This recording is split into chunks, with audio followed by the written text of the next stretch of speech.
What's up, everybody? Jensen Cummings here. Thank you, as always, for tuning in. Today is Best Served Podcast 401. We're in the 400s, people. We are talking understanding the immense impact of Hispanic workers on the restaurant industry and how to invest in their future. Important conversation because they are the lifeblood, the absolute lifeblood. If you go to the best Japanese restaurant, the best Italian restaurant, the best Chinese restaurant, the cooks are Hispanic, and they have been a force for this industry, and they have absolutely been undervalued. And this opportunity that we have today to talk to John Jaramillo with the Hispanic Restaurant Association to shed some light on the impact of this vital community and how we start to invest in them, like all of our unsung hospitality heroes. So with no further ado, I want to bring John in here. John, good to see you. Thank you. It's a pleasure to be on. I had a great time with you and your team on your show, and we talked for so long about so many things, and we barely scratched the surface. And now we still only have 15 minutes. But you and I are going to have a lot more conversations today. We're really going to talk about this impact. So I want us to understand, because I still think we gloss over a little bit, and then I know leadership and personal development, professional development is important to you. So I know we'll go down that rabbit hole. Before we get into that, the Hispanic Restaurant Association, give us the quick background there. Well, we about 2 years ago, Celine Nestor and I, the co-founder, we founded this association because we found a real need that was not being addressed. That's the bottom line. The Latin Hispanic community is the human infrastructure of the food service industry in the USA. Go everywhere you go. As I mentioned in that little article I wrote up for you, it's massive. Good job of alluding. I was about to say, now everybody go check out, as always, at bestservedpodcast.com, 6 questions, and you'll be able to check out. You went deep and wide on this. I love how much all of the pillars of what you're trying to create really interconnect. I know we're going to talk really focused on kind of education leadership today, but absolutely everybody check out what John put down on that 6 questions with John on the blog, for sure, because there's a lot of valuable nuggets of information, and you can really see the whole infrastructure that you're trying to build, which I think is important. So the impact, let's talk about that a little bit. You know, I talk about it a lot. I alluded at the beginning of the show, you mentioned it, but we still don't grasp the massive impact when we talk about the millions and millions of workers in this industry. You know, what's the impact? Give us some of the stat lines, some of the things that people need to be thinking about when they're realizing that they're probably undervaluing this important community. Exactly. And like I said, that's why we do what we do. Our mission statement, I'm going to start with our mission statement, is to advocate on behalf of the Hispanic restaurateur to open and operate their restaurants effectively and efficiently. Our vision statement, which ties into everything we do, and every decision we make is always tied to the mission of the vision statement, is to educate and elevate the Hispanic community across a multi-generational spectrum. Founded a couple of years ago, massively undervalued, and there's no national organization that addresses all the strategic touch points that we're trying to address. We've had to build an entire ecosystem to help with this. And give us an idea. You know, you and I have talked about it. It's hard to kind of cement a specific number, but what percentage of this industry do you find is Hispanic? And kind of just give us some context there, because I know you're dealing with some macro numbers there, major. Yes, it's in the millions, and I think it's 60% plus. I mean, as I wrote Easily, up, right? You go to any restaurant, whether it be a major chain, whether it be a smaller chain, whether it be just a franchise, it's always the Latin Hispanic worker that is making the cog work. Now, it may not be the face or the front, because there's often some language and cultural barriers we're trying to face, and that's why we exist, to overcome those. It's 60% plus, and just take a look.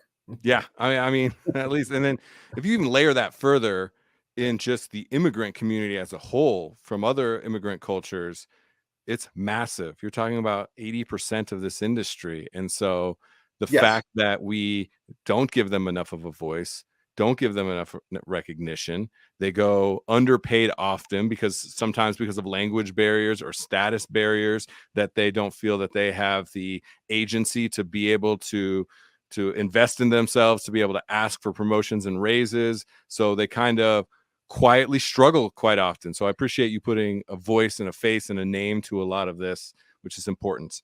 All Yeah, right, your background, military background, right? Leadership and the dynamic of team is so crucial to you, and I know that is clearly ingrained in everything that you do.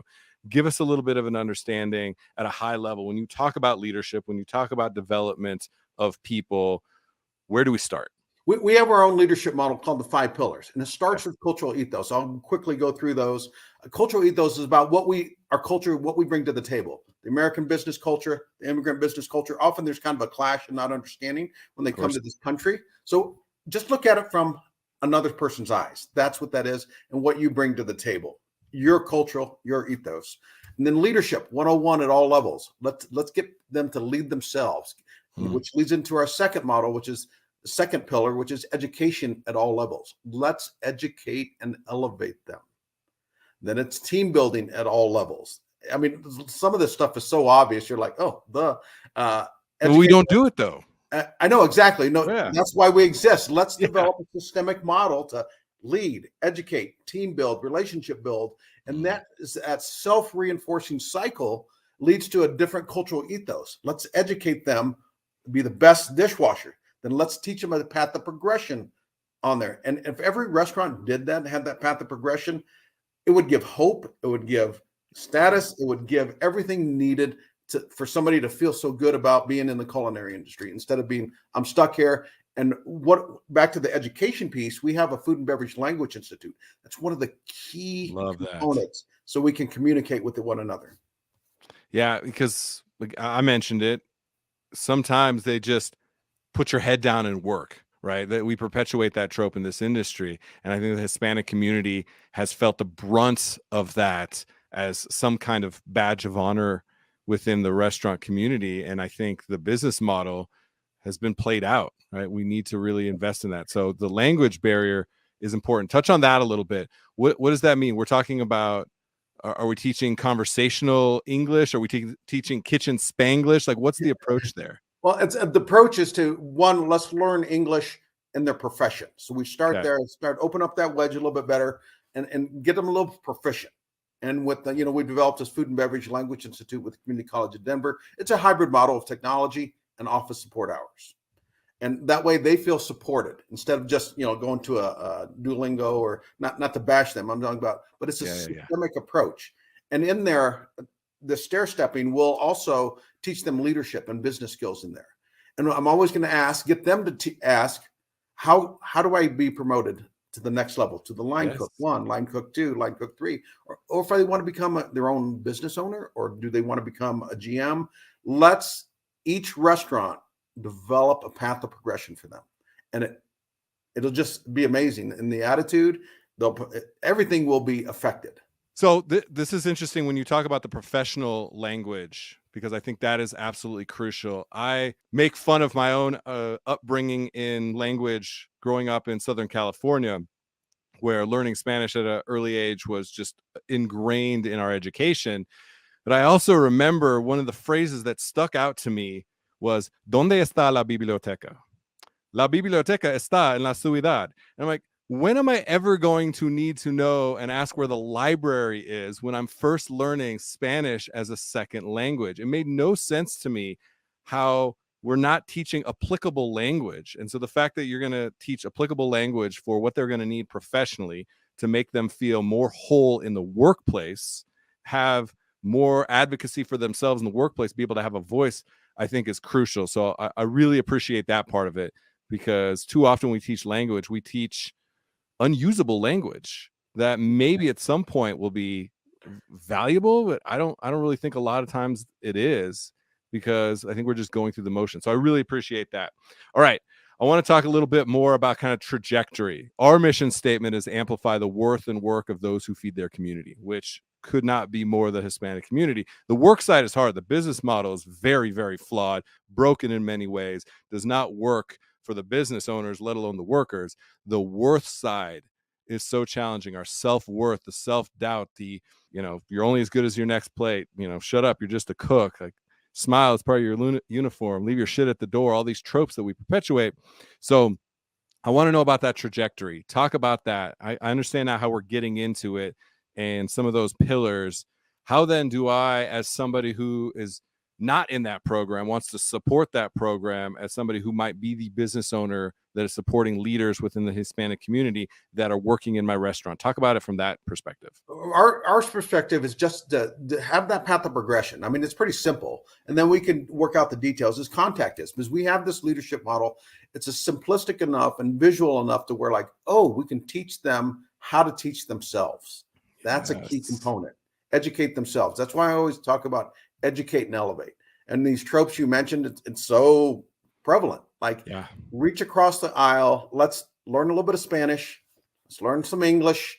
And just the dynamic of that would go so far to help loyalty, help your bottom line, employee retention, safety, every aspect of a business operation. If you have that trust with the Latin Hispanic community, they won't go searching out for a new job every time a new opportunity comes out. And we can help with that. Contact us. We have a system, a complete ecosystem that can help with that type of problems. One of the things I love too is you're putting a lot of the Hispanic leaders on a pedestal, because I think that's important, right? We've had long enough of the old white guys club of the restaurant industry. It's time for us to diversify, because our industry is very diverse throughout its infrastructure, too often not at the top, right? And so who are some of the leaders out there that are really kind of exemplary in what you're trying to manifest and develop with the Hispanic Restaurant Association? Let's give them a couple shout outs. I give you some great ones. Pablo Aya. We actually named our award system, the 5 pillars, the Pablos. Hey. He exemplifies all those pillars. And he's done a great job at Origin Hotels. Yes. Origin Hotels and the leadership, they've embraced us. It's pretty amazing what they've done for us, and actually going to give our first big hospitality award to them. Oh, that's great.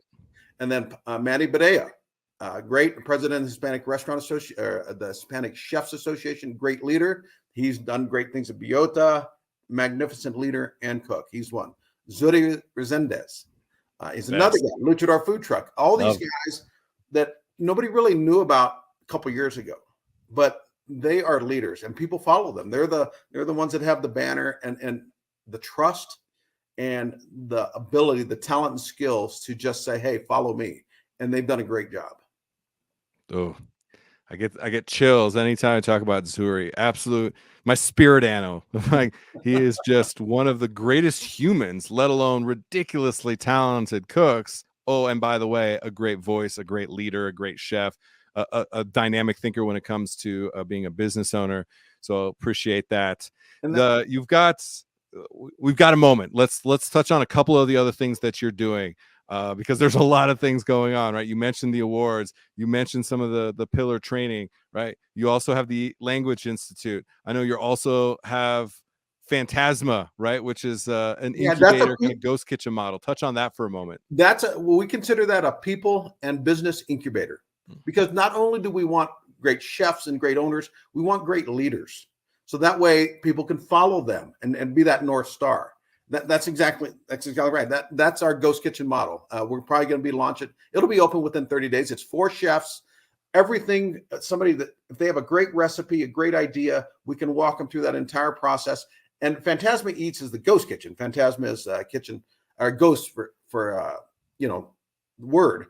And our goal is just to be that people and business incubator. And I want to mention also the Quetzales Guide with Fernando Stovel. That's right. That we're going to come out with our own version of our Michelin style book. We're going to find the first 1,500 to 2,000 best Latin restaurants and chefs in the U.S. and eventually the world, led by Fernando. He's the chairman. Take a look. Go to quetzalesguide.com and you can register for that. And that's the last bit. We got a lot of different websites to send people. Tell us where to go. We got HispanicRestaurantAssociation.org, but you can go to all of those. You can get over to all the other ones, so you don't have to remember and write all these down. But Phantasma Eats is going to be its own model.